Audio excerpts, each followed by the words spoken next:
ابھی وہ چیز نہیں رہی جو پہلے تھی، یہ منسوخ ہو چکا ہے۔ جبکہ دوسرا مفہوم جو ہے یعنی قابل احترام و متبرک ہے یہ مہینہ، اس کی عزت کرنا، اس میں زیادہ سے زیادہ عبادت کرنا اور گناہوں سے بچنے کی، ہمیشہ گناہوں سے بچنا چاہیے، لیکن بالخصوص اس مہینے میں گناہوں سے بچنے کی کوشش زیادہ کرنی چاہیے۔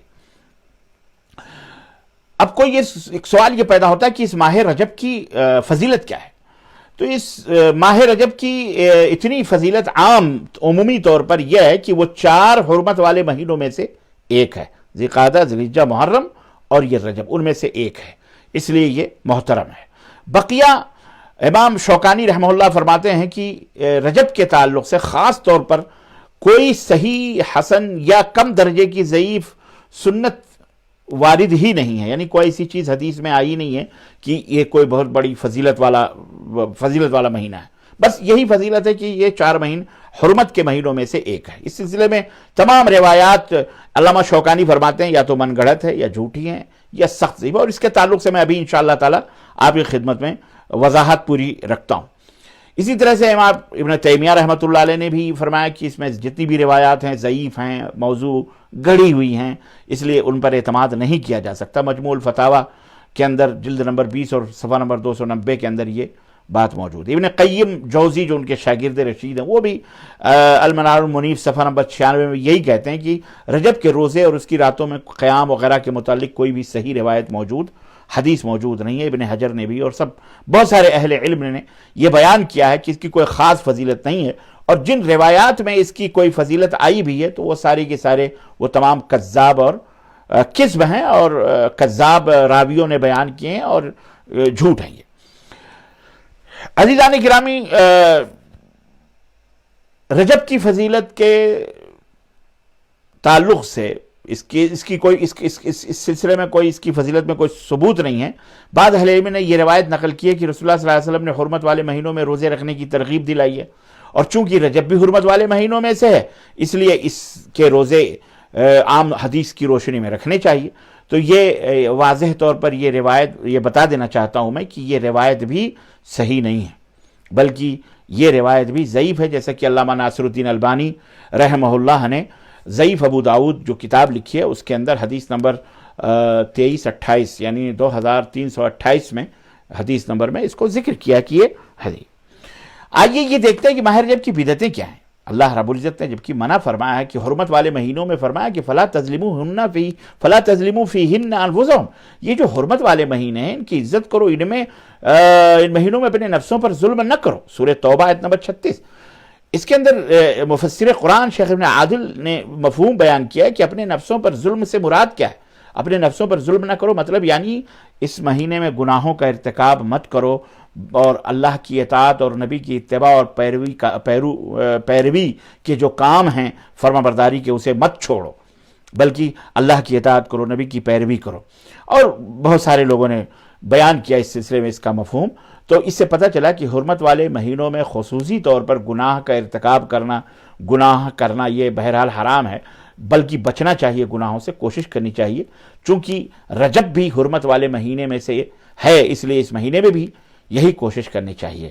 مگر افسوس کا مقام یہ ہے کہ اللہ کا کرنا ایسا کہہ لیں یا لوگوں کی بدنصیبی ہے کہ اس مہینے میں وہ گناہ تو ہوتے ہی ہیں جو دوسرے مہینوں میں کیے جاتے ہیں، اس مہینے میں مزید بڑے بڑے گناہ لوگوں نے کرنا شروع کر دیے جو اس مہینے کے لیے خاص ہیں۔ ایسے بھی گناہ میں آپ کو بتاؤں وہ کون سے گناہ ہیں۔ مثال کے طور پر اس مہینے میں ایک عمل کیا جاتا ہے، کنڈا بھرا جاتا ہے۔ ہم بھی بہت جب چھوٹے تھے بچے تو ہم نے دیکھا، ہماری والدہ ماجدہ اللہ تعالیٰ ان کو کروٹ جنت نصیب فرمائے، انتقال کر گئیں، باقاعدہ رجب میں کنڈے بھرتی تھی۔ مجھے یاد ہے آج بھی کہ باقاعدہ وہ پوریاں بناتی تھیں، تلتی تھیں، اور میٹھے بنتے تھے، خوشبو اگربتیاں۔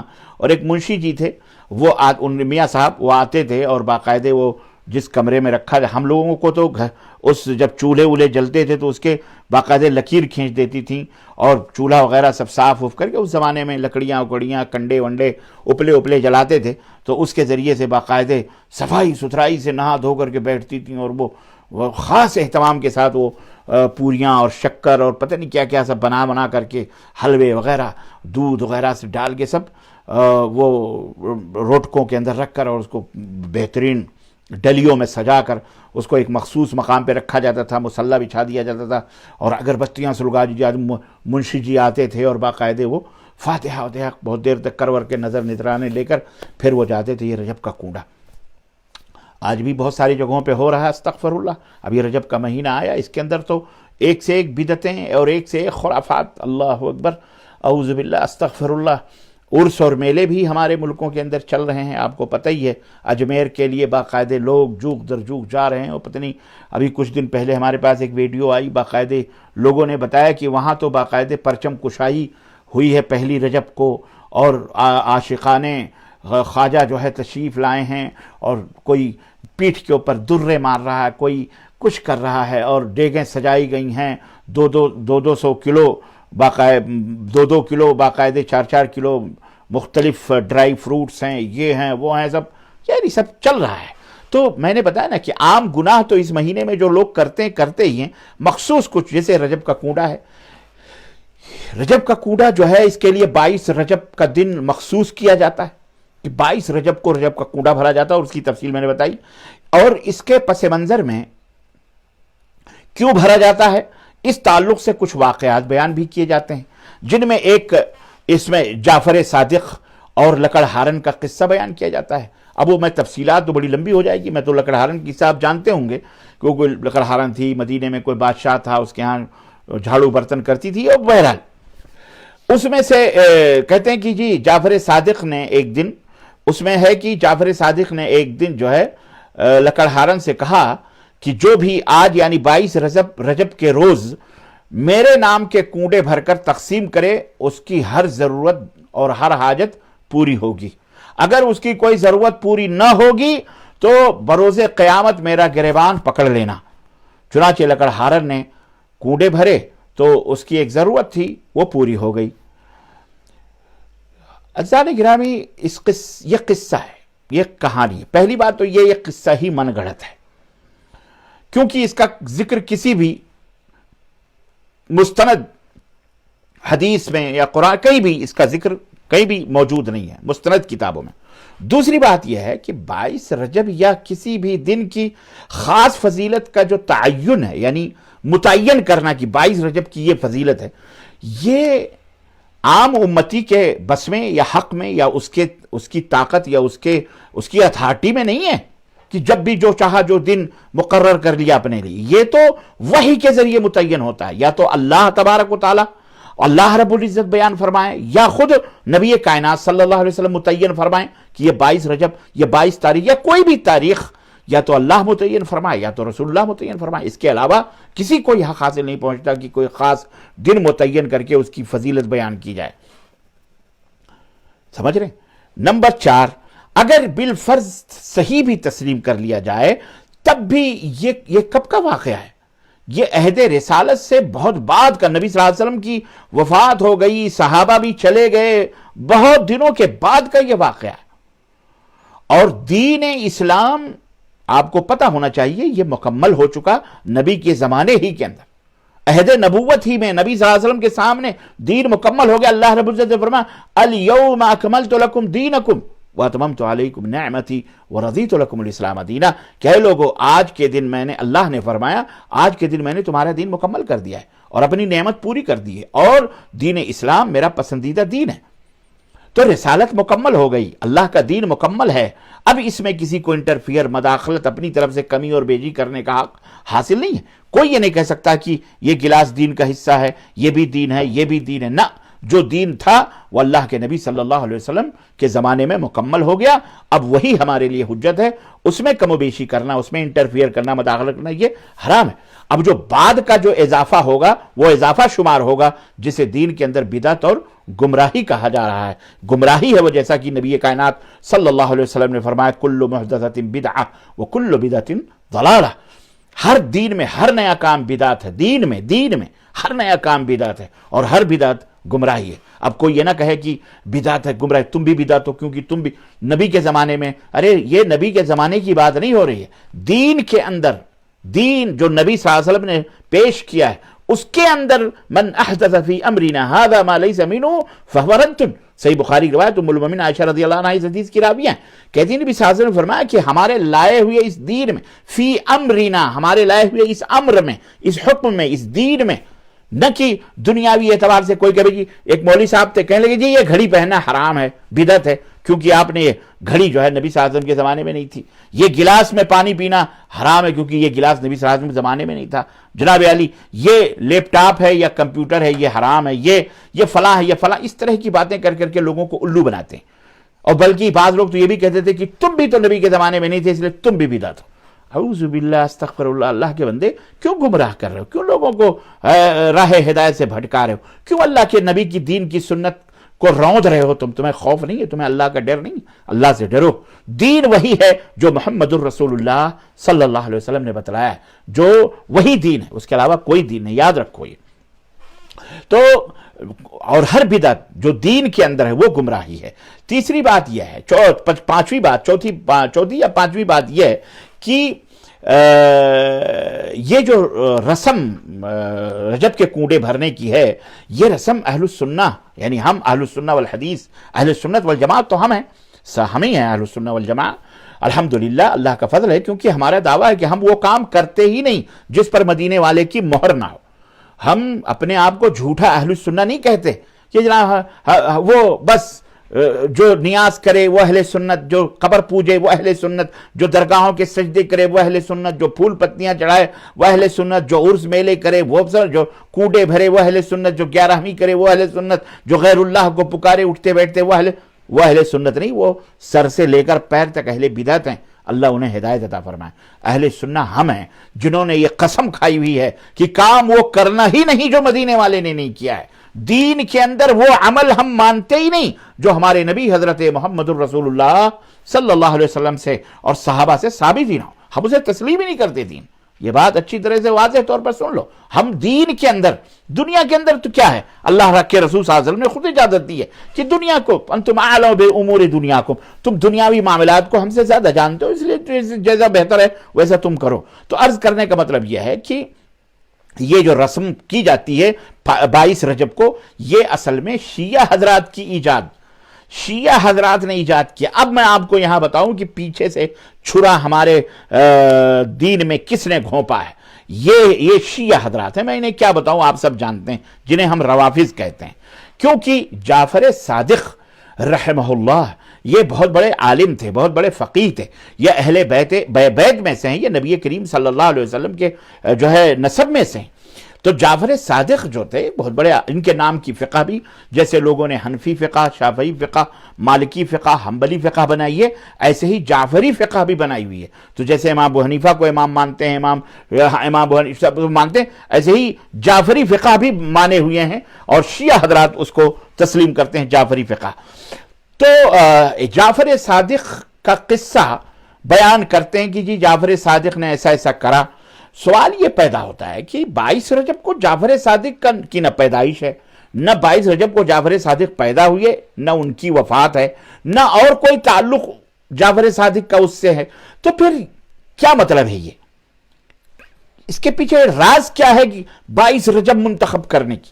جب ہم نے تاریخ کا مطالعہ کیا اور جب ہم نے تاریخ کے اوراق کھنگالے تب ہمیں پتہ چلا، محترم حضرات ہوش کے ناخن لیجئے، واللہ بتلا رہا ہوں ہوش اڑ گئے جب ہم نے دیکھا اور تاریخی طور پر جب ہم نے اس کا مطالعہ کیا اور جب ہم نے تاریخی طور پر دیکھا تو ہمیں پتہ چلا اللہ اکبر کہ 22 رجب ایک ایسا سانحہ رونما ہوا عالم اسلام کے اندر، ایک ایسی شخصیت اللہ اکبر جو نبی کریم صلی اللہ علیہ وسلم کے نسبتی برادر حضرت ام حبیبہ رضی اللہ تعالی عنہ، جو امہات المومنین میں مومنوں کی قیامت تک آنے والے مومنوں کی ماں ہیں، ان کے بھائی اور نبی کریم صلی اللہ علیہ وسلم کے نسبتی برادر اور قیامت تک آنے والے تمام مومنین مسلمانوں کے ماموں، کاتب وحی جب اترتی تھی تو اللہ کے نبی بلا کے کہتے تھے لکھو. آپ کو پتا ہے وہ ہستی کون سی؟ حضرت امیر معاویہ بن سفیان رضی اللہ تعالی عنہما. یہ وہ ہستی 22 رجب کو اس دار فانی سے کوچ کری اور وفات ہوئی، ان کا انتقال ہوا. یہ وہ ہستی تھی یہ وہ بزرگ صحابی یہ رسول تھے کہ جنہوں نے 20 برس اپنے بھائی کے ساتھ نائب گورنر تھے ملک شام کے اندر، اور جب بھائی کا انتقال ہوا تو 20 برس بلا شرکت غیر پورے مملکت اسلامیہ ان کے زمانے میں انہوں نے باغ و ڈور سنبھالی ہوئی تھی، بلا شرکت غیر 20 برس تک انہوں نے حکومت کی ہے۔ یہ وہ عظیم ہستی تھی امیر معاویہ رضی اللہ تعالیٰ عنہ کی، جو جب ان کی وفات کی خبر سیدنا عباس بن عبد المطلب رضی اللہ تعالیٰ عنہ کو مکے کے اندر ملی، جو دسترخوان بچھا کے بیٹھے ہوئے تھے، تو انہوں نے جب سنا، تو وہ دسترخوان پہ بیٹھے تھے کھانے کے لیے، جب سنا خبر پہنچی کہ امیر معاویہ کا انتقال ہوا تو اٹھ گئے اور انہوں نے کہا اوہو آج اتنی بڑی ہستی کا انتقال ہوا، انا للہ و انا الیہ راجعون۔ تو 22 رجب کو حضرت امیر معاویہ کی وفات کی تاریخ ہے، یاد رکھو۔ اور شیعہ حضرات کو ان سے بغض ہے، ان سے عداوت ہے، اور ان کے گھرانے سے عداوت ہے، چنانچہ اسی وجہ سے ان کو بھی، ان کے بیٹے حضرت یزید رحمت اللہ علیہ کو بھی، ان کے باپ حضرت ابو سفیان رضی اللہ تعالیٰ عنہ کو بھی، ان کے حضرت ابو سفیان کی اہلیہ حضرت ہند رضی اللہ تعالیٰ عنہا، سب کو یہ لوگ کافر اور تبرے کستے ہیں، برا کہتے ہیں۔ حضرت ابو بکر کو، حضرت عمر کو، حضرت عثمان، سب کو یہ لوگ گالیاں دیتے ہیں۔ اللہ ان سے نپٹے اور اللہ تعالیٰ ان کے منہ میں انہیں ہدایت عطا فرمائے۔ تو جو بغض و عناد ان کو حضرت معاویہ رضی اللہ تعالیٰ عنہ اور ان کے خاندان سے ہے، سب کے اوپر ظاہر اور باہر ہے، اس لیے وہ ان کی وفات کے دن جشن مناتے ہیں، اور بطور جشن میٹھی چیزیں تقسیم کر کے لوگوں کے منہ میٹھے کرتے ہیں، اس کڑواہٹ کو کم کرنے کے لیے۔ سمجھ میں بات آئی؟ کہ خوشیاں مناتے ہیں کہ چلو اس دن امیر معاویہ کی موت ہوئی، اور نام کیا دیا ہے؟ جعفر صادق۔ اللہ، جب انہوں نے یہ دیکھا کہ یہ رسم سنیوں میں بھی عام ہونی چاہیے، اہل السنہ والجماعہ میں، تو جعفر صادق کا من گھڑت قصہ چھپوا کر ان میں کتاب لکھ کر تقسیم کر دیا، اور یوں یہ رسم اہل السنہ والجماعہ کے بعض طبقوں میں جو اپنے آپ کو اہل سنت کہتے ہیں، بہرحال گمراہ ہو گئے اور ان میں پھیل گئی یہ چیز۔ تو خلاصہ کلام یہ ہے کہ 22 رجب کے دن کوڑے بھرنے والی جو رسم ہے یہ خود ساختہ اور جاہلانہ ہے، جس کا دین اسلام سے کوئی رشتہ اور کوئی تعلق نہیں ہے۔ اس لیے ہر مسلمان کو چاہیے جو میری آواز سن رہے ہیں کہ اسے بچیں۔ اسی طرح ایک دوسری بدعت اس مہینے میں شب معراج کے نام پہ کی جاتی ہے، وہ 27 رجب کو کی جاتی ہے۔ ہمیں یاد ہے جب ہم بدعتی تھے اور اپنے بدعتی ادارے میں پڑھتے تھے تو وہاں ایک شیخ تھے، شیخ الحدیث تھے، جب یہ مہینہ آتا تھا تو وہ کہتے تھے معراج کا مہینہ آیا ہے بھائی، معراج کا مہینہ آیا ہے۔ تو رجب کی 27 تاریخ کو شب معراج منائی جاتی ہے، دن کو روزہ اور رات کو قیام کیا جاتا ہے، نعت کی محفلیں چوکوں چوراہوں پر اور مختلف دینی مجلسیں منعقد کی جاتی ہیں، اور مساجد میں چراغاں وغیرہ کیے جاتے ہیں، اگربتیاں سلگائی جاتی ہیں، سجایا جاتا ہے، قمقمے لگائے جاتے ہیں، اور راتوں کو لونڈے جو ہے ادھر سے ادھر موٹر سائیکلیں لے کر فراٹے بھرتے ہیں، پتہ نہیں کیا الا بلا آپ سب جانتے ہو کرتے ہیں۔ تو اس سلسلے میں یہ بات بھی میں آپ کے سامنے اردو کا سردو، ہندی کا چندی کر کے بتا دوں، تاکہ آپ کے اوپر بھی یہ بات منکشف ہو جائے کہ یہ چیز اسلام کا حصہ نہیں ہے۔ سب سے پہلی بات تو یہ قابل ذکر ہے کہ شب معراج کی تاریخ تو کجا اس کے مہینے میں بھی اختلاف ہے۔ یہ جو 27 رجب بیان کی جاتی ہے نا، یہ تو گڑھ لی گئی ہے۔ معراج اللہ کے نبی کی ہوئی، جسمانی ہوئی، اور اللہ کے رسول صلی اللہ علیہ وسلم گئے، یہ ہمارا ایمان ہے اور ہمارا عقیدہ ہے۔ معراج کا انکار کرنے والا مسلمان نہیں ہو سکتا ہے، یہ بات اچھی طرح سے یاد رکھیں۔ اور وہ بھی جسمانی معراج ہوئی، آپ صلی اللہ علیہ وسلم مع جسم اور مع روح کے، اللہ تبارک و تعالیٰ انہیں مسجد حرام سے بیت المقدس، اور پھر بیت المقدس سے پہل آسمان، اور آسمان پہلا دوسرا تیسرا، اور پھر جنت اور جہنم کی سیر، پھر سدرۃ المنتہا سے آگے، اور اللہ رب العزت سے ہم کلام ہوئے، گفتگو ہوئی، یہ سارا حدیث صحیحہ سے ثابت ہے اور ہمارا ایمان ہے۔ تو لیکن تاریخ کون سی تاریخ میں اللہ کے نبی صلی اللہ علیہ وسلم کی معراج ہوئی ہے، اس کا کوئی ثبوت موجود نہیں ہے، یہ بات یاد رکھیں۔ کچھ لوگوں نے، مفسرین، محدثین نے اور اصحاب سیر نے، سیرت نگاروں نے لکھا ہے کہ معراج کے لیے ربیع الاول بتایا کہ ربیع الاول کے مہینے میں معراج ہوئی، کچھ لوگوں نے محرم کا مہینہ بتایا، کچھ لوگوں نے رمضان المبارک کا مہینہ بتایا۔ چنانچہ عالمی طور پر سب سے مارکۃ الآرا جو صحیح کتاب سیرت النبی پر لکھی گئی تھی، جس کو عالمی ایوارڈ حاصل تھا، علامہ صفی الرحمن مبارک پوری رحمۃ اللہ علیہ کی کتاب الرحیق المختوم، عربی زبان میں، پھر اس کا اردو میں ترجمہ ہوا، اس کے اندر یہ چیز موجود ہے۔ تو جب شب معراج کے مہینے میں اختلاف ہے تو اس کی تاریخ کا تعین کیسے کیا جا سکتا ہے کہ جی 27 رجب؟ یہ تو عام کر لیا گیا۔ دوسری بات یہ کہ اگر بالفرض یہ ثابت بھی ہو جائے کہ آپ صلی اللہ علیہ وسلم کی معراج 27 رجب ہی کو ہوئی تھی، تب بھی اس دن کا خصوصی طور پر روزہ رکھنا، قیام کرنا، راتوں کو محفلیں منعقد کرنا، مجلسیں لگانا، چراغ اور بتیاں اور یہ وغیرہ بلا بدتر جو کچھ بھی پکانا کھلانا، یہ جو لوگ کرتے ہیں، یہ اللہ کے رسول صلی اللہ علیہ وسلم ثابت نہیں ہے۔ کیونکہ یہ بات تو طے ہے کہ معراج مکہ میں ہوئی۔ معراج کہاں ہوئی؟ مکے میں ہوئی، اور اس کے بعد تقریباً 13 برس نبی کریم صلی اللہ علیہ وسلم صحابہ کے درمیان موجود رہے۔ سوچئے ذرا، غور کیجئے، معراج کے بعد یعنی ہجرت کے 3 سال پہلے معراج ہوئی، اور 10 سال مدینے کے، تو 13 سال یہ ہو گئے، تو 13 سال میں سے 3 سال یہ اور 10 سال مدینے کے، تو 13 برس تک اللہ کے نبی خود صحابہ کے درمیان موجود رہے۔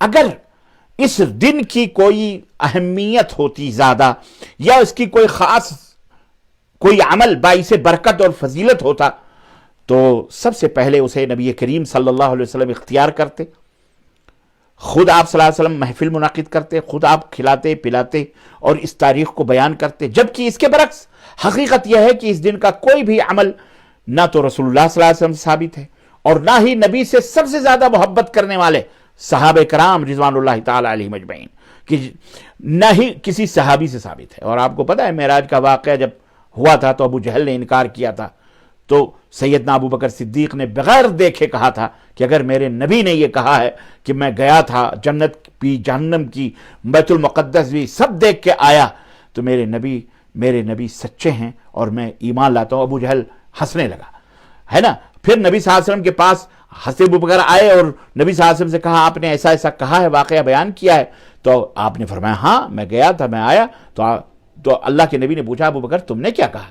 تو حضرت ابو بکر نے کہا میں نے کہا بالکل آپ نے صحیح صدقہ، میرے نبی نے صحیح کہا۔ تب اللہ کے نبی نے کہا انت الصدیق انت الصدیق انت الصدیق، وہ خطاب دیا اللہ کے رسول صلی اللہ علیہ وسلم نے۔ تو اتنے بڑے محبت کرنے والے کم از کم نبی صلی اللہ علیہ وسلم بتا دیتے یہ تاریخ ہے، یہ مہینہ ہے، ان کہیں کوئی اس کا ثبوت مائی کا لال دنیا میں نہیں دے سکتا ہے۔ اور پھر نبی صلی اللہ علیہ وسلم زندہ رہے 13 سال اس واقعے کے بعد، لیکن آپ نے اس کا کوئی عمل نہیں بتایا۔ اور اس کے بعد صحابہ کرام، حضرت سیدنا ابو بکر صدیق رضی اللہ تعالیٰ عنہ اپنی دور خلافت میں، پھر سیدنا عمر بن خطاب رضی اللہ تعالیٰ عنہ اپنے دور خلافت میں 12 برس، پھر سیدنا عثمان غنی رضی اللہ، سیدنا علی، پھر تابعین، تابعین، پھر امام ابو حنیفہ، محدثین، امام بخاری، امام ابو حنیفہ، امام مالک، امام احمد بن حنبل، امام شافعی، یہ تمام ائمہ رحمہم اللہ کسی سے بھی شب معراج کی 27ویں یا جشن یا یہ کہیں کسی سے کہیں کوئی چیز ثابت نہیں ہے۔ لہذا اس دن کو بعض اعمال کے لیے خاص کرنا، یہ ڈھونگیوں، یہ پیٹ شکم پرور مولویوں اور بدعتیوں کی یہ نئی ایجاد ہے، یہ بدعت ہے، یہ اور بدعت نہیں ہے تو اور کیا ہے؟ دین کے نام پر کھانے پینے کا ڈھکوسلا ہے، یہ عشق رسول اور محبت رسول کے نام پر لوگوں کو الو بنا کر انہیں شرک اور خرافات اور فضولیات میں ملوث کرنا ہے، انہیں اصل دین سے ہٹا کر اپنے گڑھے ہوئے اعمال اور رسم و رواج کی طرف لوگوں کو بھٹکانا ہے۔ لہذا ایسی تمام بدعات و خرافات سے خود بھی بچنا چاہیے اور دوسروں کو بھی بچانا چاہیے۔ اور اگر آپ کو شوق ہے نفلی نمازیں پڑھنے کا، روزے رکھنے کا، تو اس کے لیے نبی صلی اللہ علیہ وسلم کی سنت موجود ہے۔ آپ روزانہ رات کو 11 رکعت پڑھا کرتے تھے، قیام کرتے تھے، جیسا کہ موطا امام مالک کے اندر موجود ہے یہ حدیث۔ اسی طرح ہر ہفتے میں نبی صلی اللہ علیہ وسلم ہر سوموار کو اور جمعرات کو روزے رکھتے تھے، سنن ابو داؤد کی حدیث ہے۔ اس لیے اگر کوئی شخص نفلی روزہ رکھنا چاہتا ہے یا قیام اللیل کرنا چاہتا ہے تو سنت کو اپنائے، نبی کے طریقے کو اپنائیں، نہ کہ یہ بدعات اور خرابات ملاؤں نے یا ڈھکوسلوں نے یا مشرکوں نے جو گڑ گڑ کر کے دین کے دشمنوں نے دین کے اندر شامل کیا ہے ان کو اپنا۔ ایک عقل مند آدمی کو سوچنا چاہیے، اگر واقعی آپ کو اللہ کے نبی سے محبت ہے تو وہ کام کیجئے جو اللہ کے نبی نے کیا ہے، باقی یہ سب اعمال سے دور رہیے۔ ضرورت ہے کہ وہ کام کریں جس کا فائدہ ہو، یہ نہ ہو کہ محنت کریں، جد و جہد کریں اور اس کا کوئی فائدہ نہ ہو اور ہلاکت کا الٹا باعث بنے، سبب بنے۔ تو یہ تمام سب چیزیں، اس سلسلے میں علماء کے بہرحال بہت سارے فتاوے بھی موجود ہیں، میں وقت کی قلت کے پیش نظر میں آپ کی خدمت میں وہ نہیں رکھ سکتا۔ بہرحال اس تعلق سے آئیے میں ایک دو حدیثیں اس تعلق سے بعض لوگ بیان کرتے ہیں۔ فضیلت کی تو میں نے بتا دی، بقیہ اس تین قسم کی حدیثیں ہیں۔ ایک فضیلت کی، جیسا کہ اللہ کے نبی صلی اللہ علیہ وسلم اور قرآن سے وہ ثابت ہوا کہ یہ حرمت کا مہینہ ہے، اس لیے اس میں بچنا، معاصی اور ذنوب سے بچنا چاہیے۔ احادیث ضعیفہ بھی اس سلسلے میں چند ایک میں ذکر کروں، جیسے کہ ایک حدیث بیان کی جاتی ہے، بیہقی کی روایت ہے، فضائل الاوقات کے اندر امام بیہقی نے یہ حدیث ذکر کی ہے کہ رسول اللہ صلی اللہ علیہ وسلم نے فرمایا کہ جنت میں رجب نامی ایک نہر ہے جس کا پانی دودھ سے زیادہ سفید اور شہد سے زیادہ میٹھا۔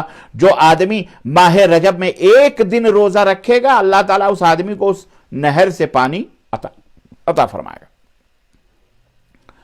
یہ حدیث بیان کی جاتی ہے۔ امام ابن جوزی کی کتاب العلل المتناہیہ کتاب ہے، رقم اس میں لکھتے ہیں کہ اس حدیث میں مجہول روات کی کثرت، یعنی اس کے بیان کرنے والے مجہول کی کثرت ہے، اس کی تمام سندیں ضعیف ہیں، یہ صحیح روایت نہیں ہے، سمجھ رہے ہیں؟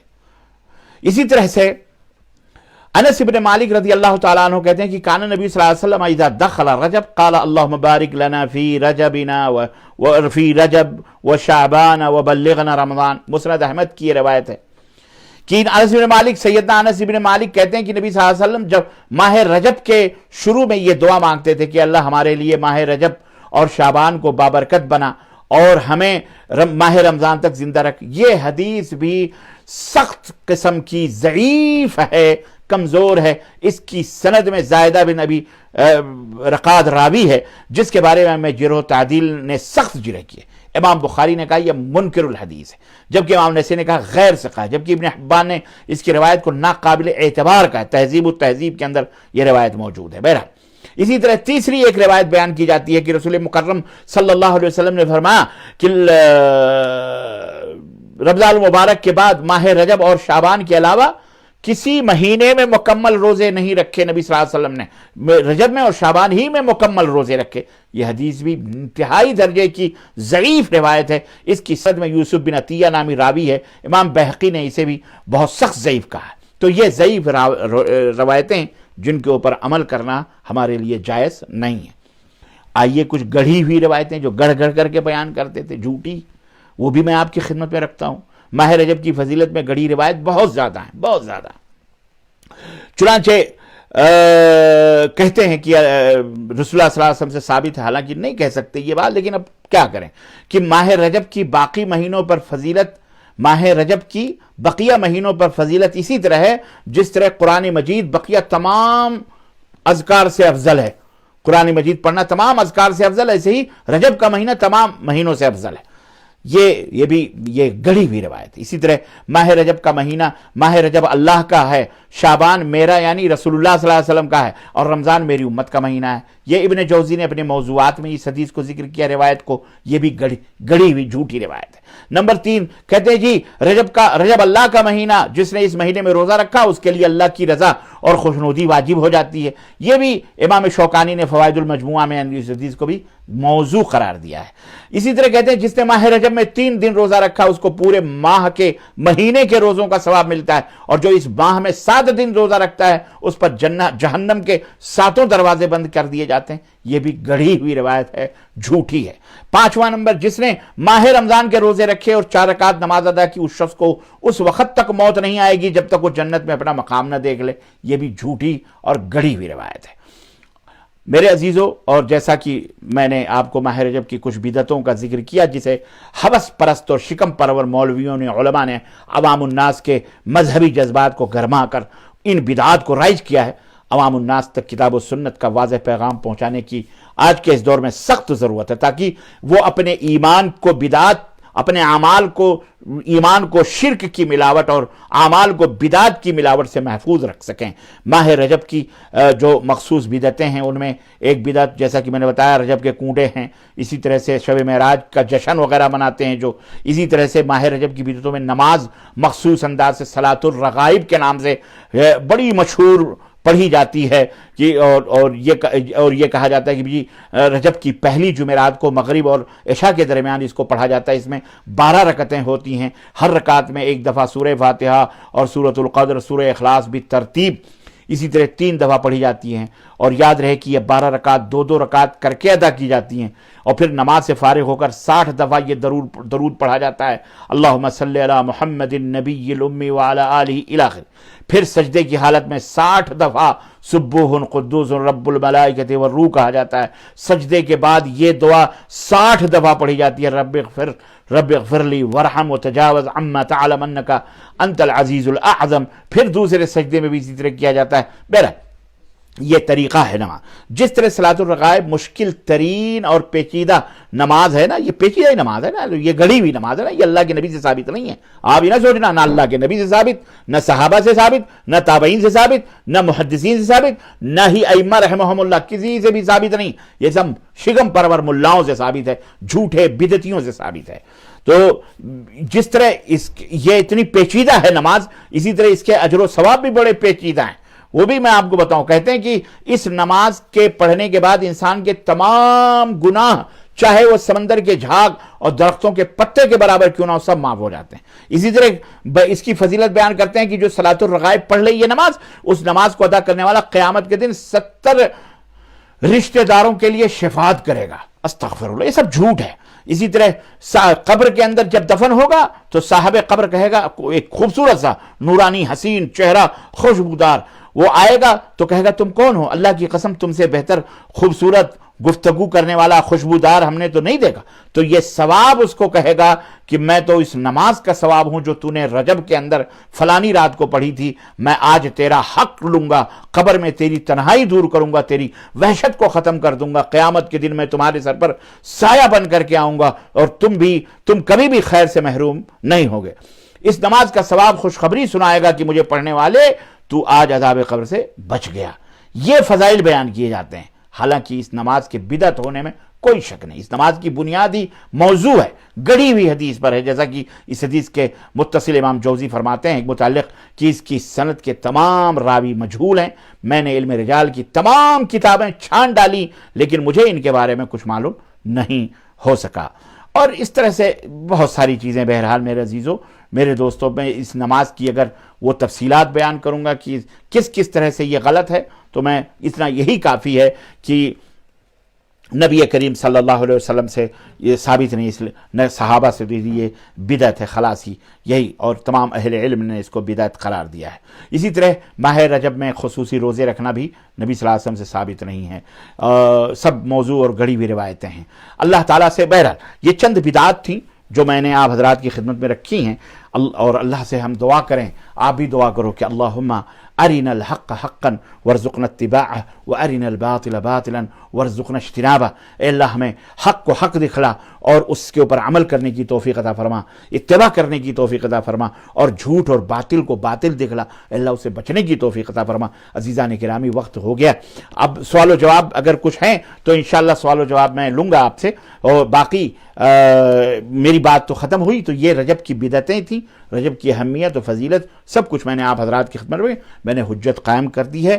باقی آپ کو عمل کرنا، کیسے کرنا نہیں کرنا، وہ آپ کے اوپر ہے۔ اللہ تعالیٰ کے ہاں ہم جواب دہ آپ ہوں گے، اور ہم تو اللہ سے بری ہو جائیں گے، اللہ ہم نے پہنچا دی تھی تیری بات، تیرے نبی کی بات، اب مانے نہ مانو جانے جہاں اختیار ہے۔ اللہ عز و جل ہمیں اور آپ کو نیک عمل کرنے کی توفیق عطا فرمائے، نبی کائنات صلی اللہ علیہ وسلم صحابہ سے سچی محبت کرنے کی توفیق عطا فرمائے، ہمیں سلف صالحین کے نقش قدم پر چلنے کی توفیق عطا فرمائے، آمین یا رب العالمین۔ وصلی اللہ علی نبینا محمد وعلی آلہ وصحبہ اجمعین، والسلام علیکم ورحمۃ اللہ وبرکاتہ۔